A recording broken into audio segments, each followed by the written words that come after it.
Bonjour les plumes inspirées, je me présente, je m'appelle Fatima, je suis blogueuse littéraire pour bien-être et écriture. Et aujourd'hui, je vais vous parler du recueil de Emmeline Ma qui s'intitule « Ils ont porté le poids du monde ».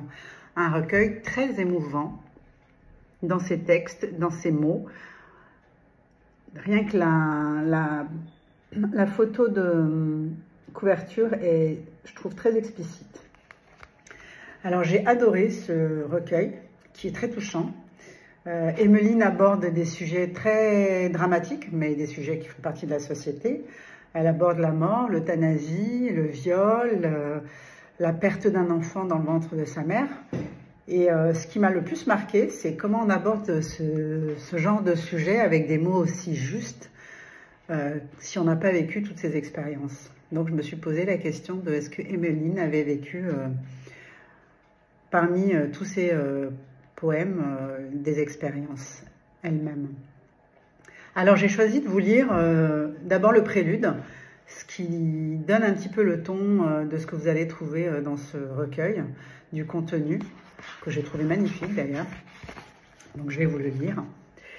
C'est souvent une oreille attentive qui permet à une plume de faire battre un cœur. La plupart du temps, la seule chose que nous cherchons, c'est d'être compris. Pourtant, beaucoup d'entre nous passons nos mots sous silence. Lorsque ces mots ont été déposés, ils ont créé en moi un bruit que je ne pouvais pas taire. Alors je les ai écrits.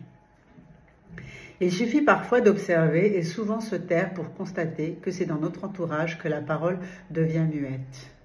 Quand le poids du monde vient s'affaisser sur tes épaules, que fais-tu? Ces mots muets ont maintenant la parole. Donnez-moi la permission d'être votre plume, d'être votre voix, pour créer en vous ce déclic. Vous n'êtes pas seul. Emmeline s'approprie un petit peu toutes ces histoires pour pouvoir en parler presque d'un point de vue personnel. Et on croirait presque qu'elle les a vécues, toutes ces histoires.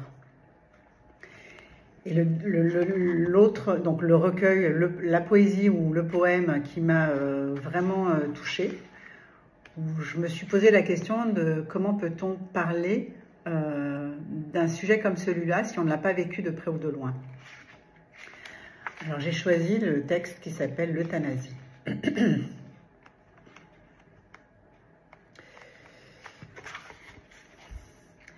Ma vie est si précieuse, pourquoi veux-tu me la retirer? Je suis fragile, c'est toi qui es angoissée. Mes douleurs t'insupportent, mais tu voudrais me débrancher. Sais-tu ce que j'en pense, couché sur ce lit?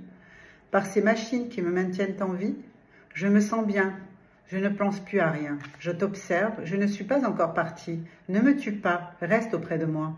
J'ai besoin de t'entendre me parler, d'entendre ton rire, me dire que tout va bien là où tu es. Je vais bientôt me relever, laisse-moi me reposer. Je suis calme et apaisée. T'inquiète pas, je ne vais pas m'envoler. Je suis encore là. Euthanasie. C'était la chronique de bien-être et écriture.